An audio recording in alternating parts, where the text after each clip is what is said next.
Joining me in studio, it's Anthony Pellicano. Anthony, welcome. How you doing, Gabe? Anthony, since we last talked, we had DeMarcus Cousins going to the Pelicans, and now Serge Ibaka's joined the Raptors. Does that change anything in the East? I mean, it gives the Celtics more competition of who's going to be the second seed, but the Cavs are still going to be the first seed out of those top three teams, and then the Wizards. You can throw the Wizards in there too, but it's going to help them in the front court, but I don't see it helping them as much as they want it to. Right. So it was a good move for them, though, right? We can say that. Yeah, it's another player to add, especially for next season. I mean, he doesn't cost as much as most of the rest of the team. It's best players, so. But overall, the Celtics, how impressive were they last night against the Cavaliers? I actually thought they were going to get blown out, even though they were in Boston. I thought LeBron and Kyrie were going to do something. Mm-hmm. But Isaiah Thomas held his own, getting doubled. Right. I don't know how many times the handoff play worked at the top of the arc where he just blew by Kyrie. He's got to work on his defense, I guess. Is Kyrie today. a defensive liability now? After yesterday, yeah. Against Isaiah Thomas, yeah. Yeah. He's shooting from ridiculous range too. Isaiah Thomas is. Yeah. You see the one Kyrie had that 1-3 where he was like 6 or 7 feet off the line. Like, you can't guard that because. No, I mean, why would you? He's just gonna dribble right by you if you do. So that I don't know. It was definitely a good game. You know what everyone's saying? They're gonna say it was just one game. Do you think that could show what the playoff series will look like between them? Do you think it'll be a tight playoff series? I mean, just because of how many games they're playing in such a period of time, and plus they're most likely going to see each other in the conference semifinals or finals, there's going to be one or two blowouts for each team just because of how tired each team is. But it probably will go 6 or 7 games. Okay. You still have the Cavs winning it, though? I still have the Cavs, yeah. Okay. Well, yeah, they also didn't have Kevin Love. No. And J.R. Smith should be back by then. One thing, though, the Cavs have... Their strength is in down low. They got good bigs. LeBron James is going to have a mismatch. They've been shooting a lot of threes for me. What do you think? Yeah, I was listening to the commentaries yesterday. They're saying that, because I don't really watch the Cavs on TV as much as probably another person would. Right. I mean, because a lot of their, they're saying a lot of their points are coming off the drive and kick three, and that's just, if they keep doing that, that's just not going to work. Mm-hmm. Especially against the Warriors, who is a shooting team and not good down low. Mm-hmm. So. Especially with Kevin Durant being out, it's the other big news. They say he's going to be out they're going to reevaluate him at 4 weeks. I read somewhere it'll be about 6 to 8 weeks. Yeah, I mean, first round of the playoffs lasts about what? If you play 4 games, about a week and a half. Right. So that gives them an extra amount of time because there's no way they're going to lose the first round. Mm-hmm. They maybe lose a game or two in the next 2 rounds. Maybe. I don't know. I mean, it's definitely going to make it harder for them to win, but they're still going to win. I think the West is up for grabs now, though. With Durant out, this is going to put more minutes on the other big three. And the Spurs, they're only 3 games behind. Is the West up for grabs? With Houston? I mean, I could see San Antonio making a push for the first overall seed, but I think Popovich is known for getting his players in the best available shape for the playoffs. Right, no matter what seed they are. Mm-hmm. And I could see Houston doing it, but I think it would hurt them in the end because they would be pushing forward too much and then they just limp into the playoffs. They'd be dead in the playoffs. Yeah. Okay. What do you think of all the acquisitions that the Cavaliers have picked up? They haven't gotten someone to the quality of Kevin Durant. Instead, they've got both Darren Williams, Derek and Darren. Darren. Yep. And most likely Bogut. I mean, you could probably just do it. There's a swap for every single position on that court, and you'd still beat almost every team in the NBA. So they're deeper now than the Warriors, though. Yeah, definitely. And they're also saying during the game that they're thinking about doing it just in case somebody like Kevin Love or Kyrie go down, and just in case they want to play differently against different teams, like they want more bigs out there. Oh yeah, true. Or smaller. Right, the Warriors, they've only got their one-trick wonder. You know, the three. Yeah. They don't have a mismatch down low. They only got one. They have a complete team play style, but they also can't really change it up that much. Which, it's easier said than done to just stop them from shooting threes or stop the three ball. Yeah. So they're still in good shape. That's why I'd say they're still the favorites to come out of the West, but it's made it interesting. Yeah, it's going to be a lot closer than everybody thinks it's going to be.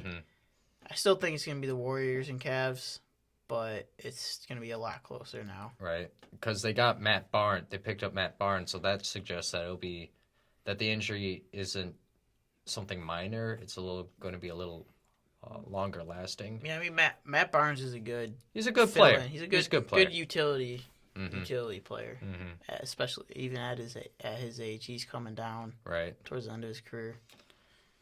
So that'll be something fun to watch for. How about college basketball? Have you been watching college at all?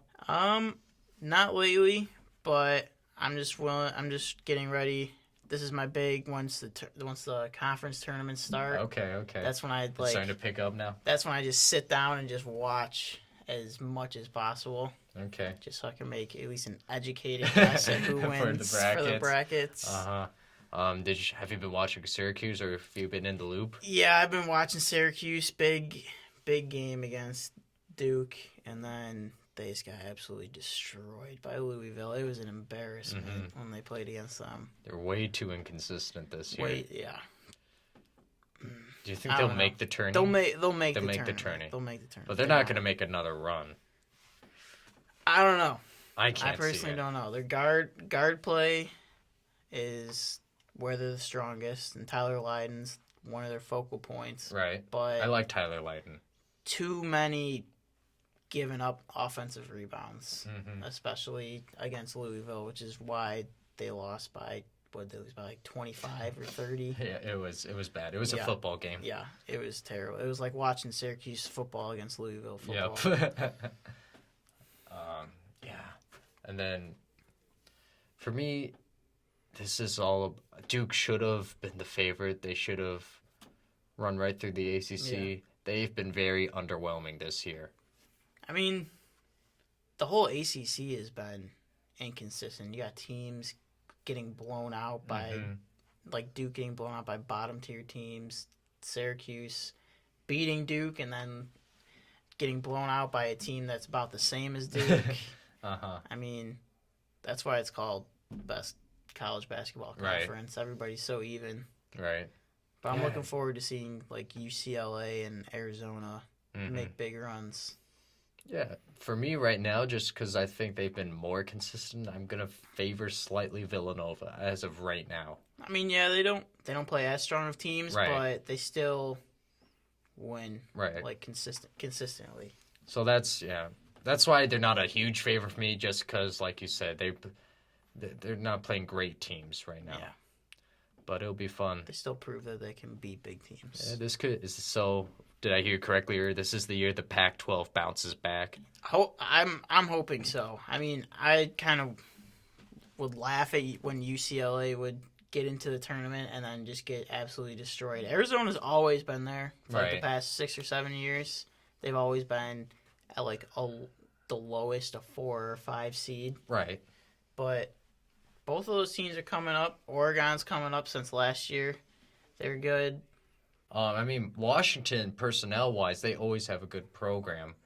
They always have high draft picks. They just don't get it done. Yeah, they don't. Other teams, whatever team comes out of the Ivy League is always interesting to me. Yeah, true. Like Harvard or Yale.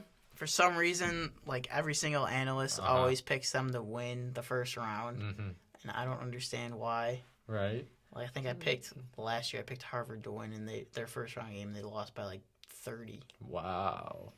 So But though there are some years where they go on a nice little run. one or two By games. by By a yeah, Harvard that's standard. that's it's all relative. Then you always have another surprise team. We'll talk more about this when we get closer, but you always have another surprise team like Wichita State or Butler. Maybe not this year, those two programs specifically, but there's always a team that's going to surprise us. I just hope Gonzaga just doesn't do anything. I'd hate watching them. Why? Because they're not a good team, and then they lose like one or two games in the season, and then they just get blown out by like NC State or something. So what did you say? I didn't hear you then. You said you don't want them in the tournament? I mean, they're gonna be in the tournament. They're like the number 5 overall team or something like that, but they don't deserve to be okay, that I see high. what you mean. Okay. They get it's a waste of a high seed. Yeah, they don't take the strength of schedule into as much consideration, I feel, as they should. Yeah. I mean, St. Mary's, who's also in their conference, is like 20th overall, and they have like 6 or 7 losses. Mm-hmm.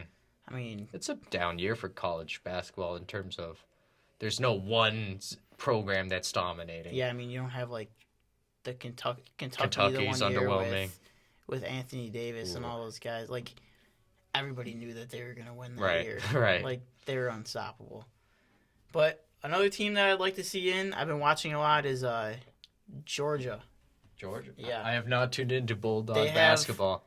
They have 2 close losses, like within 2 or 3 points against Kentucky. Okay. And a couple other high SEC teams that they've lost by like 1 or 2 points or lost in overtime. Okay. They're a couple games over 500 though, so that might they need to go deep into the tournament to be considered. That might be our sleeper.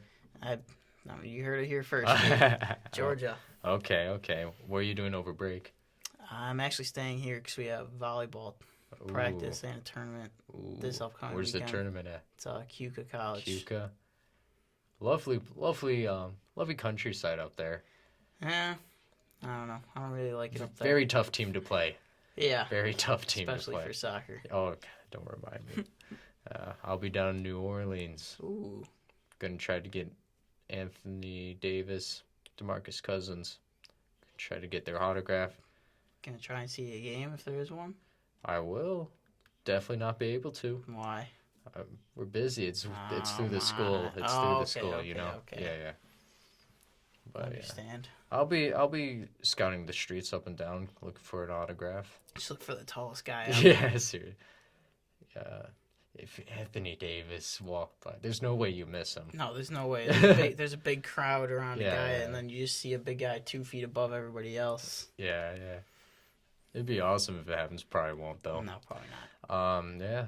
But I'm just looking to get away from this weather. Oh, yeah. It's been, what was it, like 65 the other day, and then now it's like 30? Snowing. Yeah. Blizzard. All right. This has been Anthony Pellicano. Thank you for coming on the pod today. Thank you, Gabe.